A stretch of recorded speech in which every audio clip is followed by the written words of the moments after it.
Negara-negara Amerika Latin, Amerika Utara dan Tengah, Belize, Costa Rica, El Salvador, Guatemala, Honduras, Meksiko, Nicaragua, dan Panama. Amerika Selatan, Argentina, Bolivia, Brazil, Cabai, Kolombia, Ekuador, Guyana Prancis, Guyana, Paraguay, Peru, Nama Suriname, Uruguay, dan Venezuela. Karibia, ada Kuba, Republik Dominika Haiti. Lalu, yang ketergantungan dan entitas konstituens adalah Guadeloupe, Martinique, Puerto Rico, Saint Barthélemy, dan Saint Martin. Konflik di Amerika Latin. Banyaknya negara di kawasan Amerika Latin membuat banyak konflik yang terjadi, baik masalah internal atau masalah yang berkaitan dengan negara lain. Terdapat campur tangan serta konflik yang terjadi dan menjadi masalah berat hingga sekarang di kawasan tersebut. Yang pertama adalah Revolusi Kuba, kedua Nicaragua, yang ketiga Perang Malvinas dan kartel narkoba Amerika Latin yang merupakan masalah hingga saat ini. Revolusi Kuba. Revolusi Kuba merupakan pemberontakan bersenjata yang berujung pada kejatuhan diktator Fulgencio Batista pada Januari 1959 oleh gerakan yang dinamakan Movimiento 26 de Julio pimpinan Fidel Castro. Oke, selanjutnya waktu berlangsung. Langkah pertama Fidel Castro adalah mendirikan kamp pelatihan gerakan 26 Juli di pegunungan Chalco, Meksiko. Fidel Castro selanjutnya meminta Alberto Bayo untuk melatih gerakan 26 Juli mengenai strategi berperang, terutama perang gerilya. Pada tanggal 25 November 1956, Che Guevara dan Fidel Castro beserta 80 anggota gerakan 26 Juli berangkat dari pelabuhan Tuxpan, Meksiko menuju Kuba dengan menggunakan kapal Granma. Fidel Castro menyerang pusat kekuatan militer. Pada saat itu hanya benteng terbesar di ibu kota Kuba, Garnison Leosio Fidel, belum menyerah. Che Guevara menggerakkan gerakan 26 Juli untuk mengepung Garnison Leosio Fidel. Che Guevara mengirim Kapten Nunes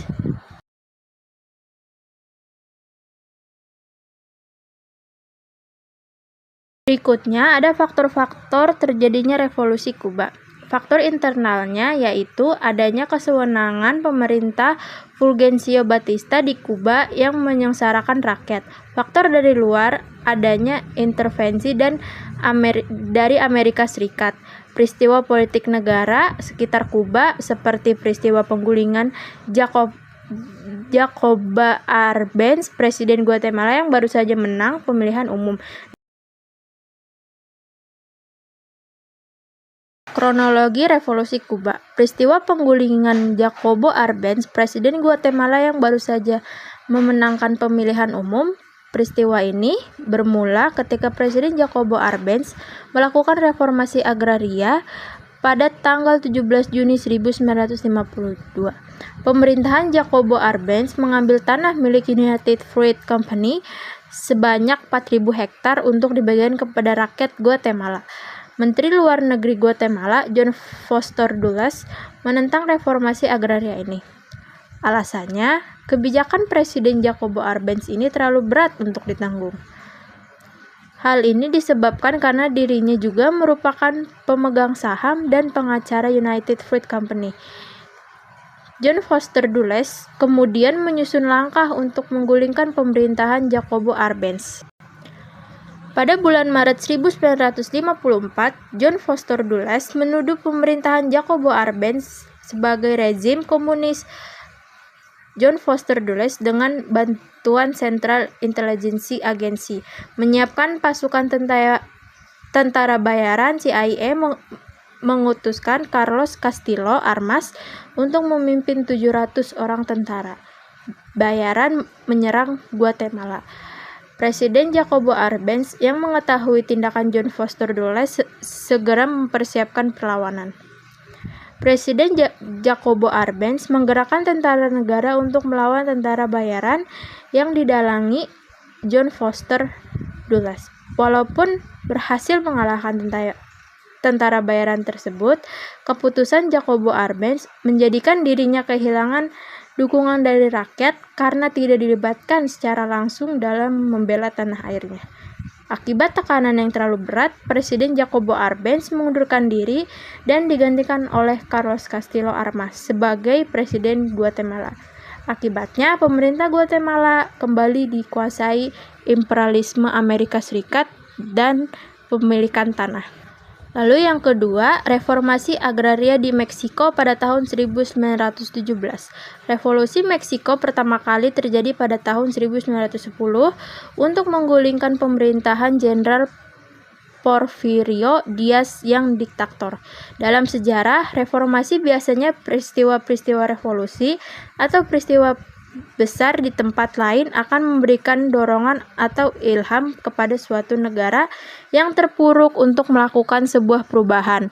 Dua peristiwa besar di atas nampaknya juga telah memberikan dorongan kepada para pejuang revolusi untuk menindak kesewenang-wenangan Amerika Serikat dan diktator Fulgencio Batista untuk menuju perubahan Kuba ke arah yang lebih baik. Berikutnya ini ada tokoh penting saat revolusi Kuba. Yang pertama dipimpin oleh Castro bersaudara dan menuju bagian timur pulau dengan kota terbesar keduanya Santiago de Cuba. Kelompok yang kedua di bawah pimpinan Che Guevara dan Camilo Cienfuegos menuju barat. Nah, akhir jalan dari revolusi Kuba, Fulgencio Batista telah melarikan diri ke Republik Dominika. Pelarian ini merupakan tanda bahwa rezim Fulgencio Batista telah berakhir di Kuba. Kemudian Che Guevara memasuki ibu kota Havana pada tanggal 1 Januari 1959. Setelah ibu kota berhasil direbut, kemudian Fidel Castro mengumumkan kemenangan revolusi di hadapan ribuan massa. Maka sejak saat itulah tanggal 1 Januari ditetapkan sebagai Hari Revolusi Negara Kuba. Selanjutnya, akibat dari revolusi Kuba, baik dalam negeri maupun di tingkat internasional. Di dalam negeri, Kuba mengalami transformasi besar-besaran di bawah kepemimpinan Castro, termasuk nasionalisasi aset asing dan redistribusi tanah. Di tingkat internasional, revolusi Kuba menjadi perjuangan melawan imperialisme Amerika Serikat dan inspirasi bagi gerakan revolusioner. Perang Falklands adalah perang 10 minggu yang tidak diumumkan antara Argentina dan Britania Raya pada tahun 1982 atas dua wilayah yang bergantung pada Inggris di Atlantik Selatan. Ada Kepulauan Falklands dan ketergantungan teritorialnya, Georgia Selatan dan Kepulauan Sandwich Selatan. Kapan terjadinya Perang Malvinas? Sesungguhnya, motivasi bagi invasi Argentina pada April 1982 itu lebih disebabkan oleh ancaman yang dirasakan junta militer Jenderal Leopoldo Galtieri yang berkuasa, ketidakstabilan internal di Argentina yang mengancam pemerintahan diktaturnya. Galtieri membutuhkan pengalihan perhatian yang dapat mempersatukan konflik luar untuk mengalihkan publik dan mempertahankan kontrol di dalam negeri. Penyebab terjadinya Perang Malvinas. Perang Falklands berawal dari klaim Argentina terhadap wilayah Falklands. Klaim yang dilakukan Argentina terhadap Falklands didasarkan pada kedekatan geografis dan budaya. Argentina menganggap bahwa Kepulauan Falklands adalah bekas wilayah Spanyol yang gagal dinasionalisasi pada tahun 1916. Awal peperangan. Pada 19 Maret 1982, Argentina membuka konflik dengan mendaratkan 30 kapal rongsokan di Pulau Georgia Selatan dan mengibarkan bendera Argentina. Esok harinya, kapal HMS Endurance dikirim dari Stanley dengan setengah dari pengawal Falklands di dalamnya. 22 marinir kerajaan dan seorang letnan, mereka diperintahkan untuk mengusir kapal-kapal rongsokan itu kembali ke Argentina. Endurance tiba pada 23 Maret dan para marinir itu mendarat pada 26 Maret. 100 pasukan Argentina tiba lewat laut, konon untuk menyelamatkan kapal-kapal mereka. Pasukan Inggris yang kalah besar jumlahnya mengamati pasukan Argentina hingga 3 April. Ketika marinir kerajaan di Georgia Selatan menyerah setelah jatuhnya Stanley, pengalihan serangan ke Georgia Selatan oleh Argentina merupakan kejutan dan memberikan alasan bagi invasi 2 April di Pulau Falkland Timur dan direbutnya Stanley. Pasukan-pasukan tambahan Argentina tiba secara teratur dan dalam tempo 24 jam lebih dari 4.000 pasukan Argentina mendarat di pulau-pulau itu. Pada 12 April, Inggris mengumumkan zona eksklusif maritim 200 mil di sekitar pulau-pulau itu, dengan maksud memperlemah pasukan Argentina dan upaya-upaya memperkuat pasukannya. 3 kapal selam penyerang nuklir Inggris memperkuatnya sampai tibanya gugus tugas atas air 3 minggu berikutnya. Sementara kapal-kapal selam itu terus melakukan operasi-operasi blokade sementara. 65 kapal Inggris dikirim ke Falklands pada akhir April. 20 kapal perang, 8 kapal amfibi, dan 40 kapal logistik dan pasukan tambahan Angkatan Laut Kerajaan dan Angkatan Laut Perdagangan. Gugus tugas Inggris membawa 15.000 orang, termasuk kekuatan pendaratan yang terdiri atas 7.000 marinir kerajaan dan tentara. Kapal-kapal logistik membawa bekal untuk pertempuran selama sekitar 3 bulan. Akhirnya, pada 25 April, sebuah kelompok aksi atas air Inggris yang terdiri atas 2 kapal perusak, 6 helikopter, dan 230 pasukan menaklukkan pasukan pengawal Argentina yang jumlahnya 156 orang di Georgia Selatan. Gugus tugas AL kerajaan tiba di timur Falklands pada 1 Mei. Rencananya adalah membangun keunggulan laut dan udara dengan memikat kapal-kapal perang dan pesawat-pesawat Argentina keluar dari daratan dan menghancurkan mereka. Diikuti dengan pendaratan amfibi di Stanley, 2 kapal selam penyerang Inggris ditempatkan di utara Falklands untuk mengamati kapal-kapal Inggris dalam menghadapi gugus tugas AL Argentina yang utama dan kapal induk Francisco de Mayo yang telah beroperasi di wilayah itu sejak 20 April. Kapal selam ketiga ditempatkan di selatan Falklands untuk memantau Exocet yang dipasang di kapal penjelajah Argentina General Belgrano dan 2 kapal perusak yang mendampinginya. Kapal selam Inggris HMS Conqueror torpedo dan menggelamkan General Belgrano yang kehilangan 368 dari strip tinggal di sana hingga perang berakhir. De Mayo menurunkan pesawat-pesawat A4-nya yang beroperasi dari pangkalan-pangkalan lepas pantai hingga perang usai. Serangan dari 2 pangkalan-pangkalan Argentina terhadap kapal-kapal Inggris sering terjadi selama perang. Meskipun memiliki pertahanan AAW atau anti-air warfare, peperangan anti-serangan udara yang canggih serta menggunakan Sea Harriers yang cukup sukses dalam pertahanan udara ke udara. AL Inggris hanya bertahan dalam menghadapi kekuatan udara Argentina. Pesawat Argentina menghantam sekitar 75% dari kapal-kapal Inggris dengan bom, namun hanya 3 kapal perang Inggris, 1 perusak dan 2 fregat, serta 2 kapal pendarat yang tenggelam atau rusak berat oleh bom. Kapal-kapal Inggris lainnya yang tenggelam, 1 kapal perusak dan 1 kapal pemasok dihantam oleh misil Exocet. AL Inggris berhasil menghancurkan lebih dari 134 pesawat tempur Argentina selama perang dengan menggunakan kombinasi perang listrik, Harris misil darat ke udara, dan artileri anti pesawat udara. Akhir dari peristiwa, serangan pesawat Argentina menghantam sekitar 75% dari kapal-kapal Inggris dengan bom. Namun, hanya 3 kapal perang Inggris, 1 perusak dan 2 fregat, serta 2 kapal pendarat yang tenggelam atau rusak berat oleh bom. Kapal-kapal Inggris lainnya yang tenggelam, 1 kapal perusak dan 1 kapal pemasok dihantam oleh misil Exocet. AL Inggris berhasil menghancurkan lebih dari setengah dari 134 pesawat tempur Argentina selama perang dan menggunakan kombinasi perang listrik, Harriers, misil darat ke udara, dan artileri anti pesawat udara. Adapun tokoh pentingnya yang pertama, Sir Frederick Charles Doveton Sturde adalah seorang perwira angkatan laut kerajaan. Setelah pelatihan sebagai perwira torpedo, ia memimpin 2 kapal penjelajah berbeda dan kemudian 3 kapal perang berbeda sebelum menjadi komandan skuadron pertempuran pertama armada dalam negeri. Dia kemudian memimpin skuadron penjelajah ketiga dan kemudian skuadron penjelajah kedua. Ada Maximilian von Spee, dikenal sebagai kepala angkatan laut Jerman yang aktif bergabung sejak tahun 1878.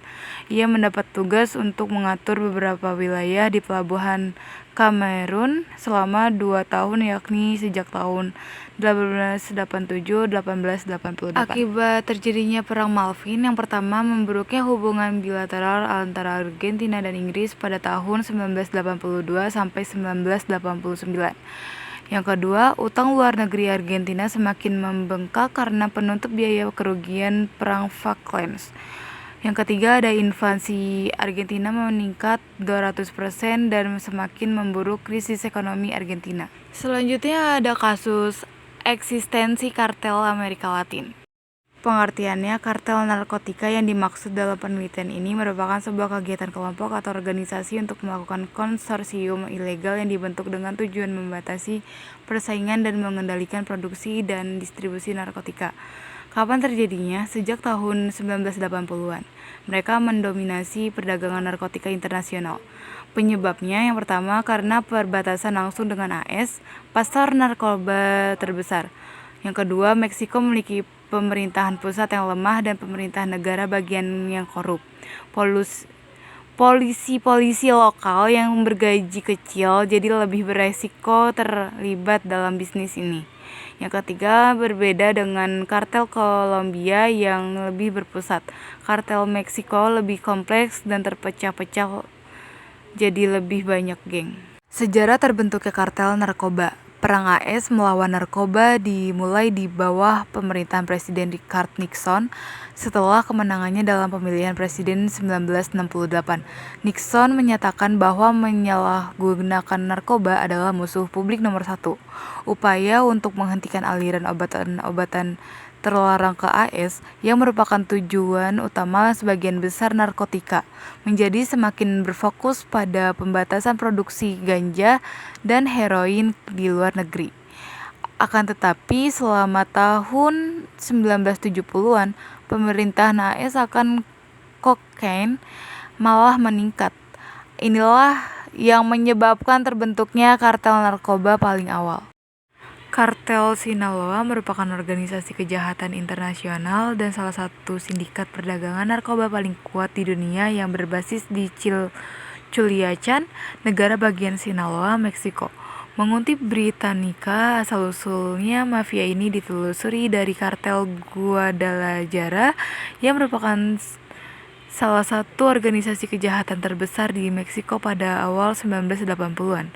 Namun setelah kartel terlibat dalam penyiksaan dan pembunuhan agen anti-narkoba AS tahun 1985, pasukan AS dan Meksiko menindak sindikat tersebut.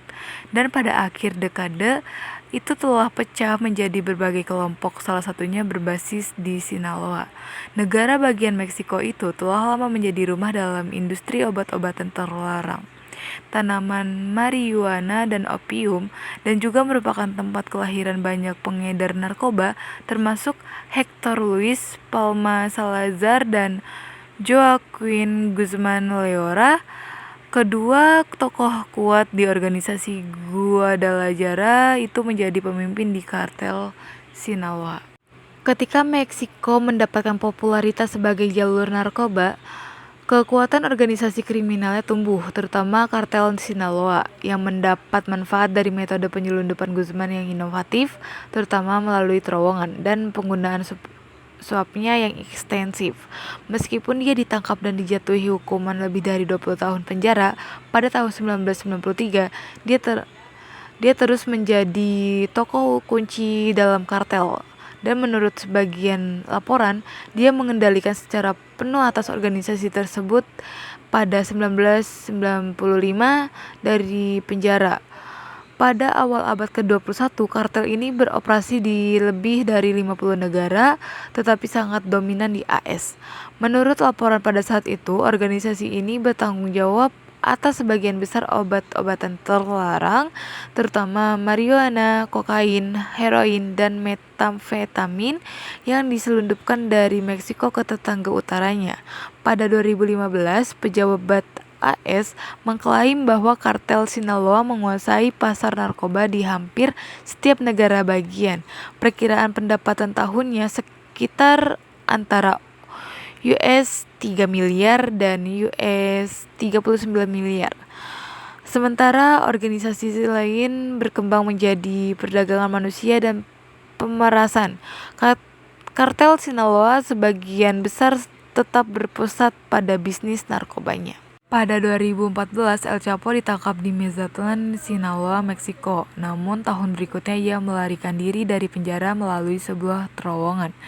Ini merupakan pukulan berat bagi upaya Meksiko untuk memerangi narkoba. Namun pada 8 Januari 2016, pejabat Meksiko mengumumkan bahwa Guzman El Chapo telah ditangkap di Los Mochis, Sinaloa. Dia diekstradisi ke AS pada tahun berikutnya. Pada 2019, ia dinyatakan bersalah atas berbagai dakwaan termasuk penyelundupan narkoba. Dengan El Chapo di penjara seumur hidup, kartel Sinaloa masih tetap menjadi salah satu kelompok kejahatan terorganisir paling kuat di Meksiko. Putra El Chapo yang bernama Ovidio El Raton Guzman menjadi salah satu orang kuat yang terakhir mengendalikan kartel Sinaloa. Pihak berwenang mencatat bahwa kepemimpinan El Raton ini bersama dengan kartel lainnya semakin terlibat dalam distribusi fentanyl yang berkontribusi pada pertumbuhan opioid di AS. Belum jelas nasib dari kartel ini setelah El Raton ditangkap pada Kamis tanggal 5 bulan 1 2023 lalu dan siapa penerusnya. Yang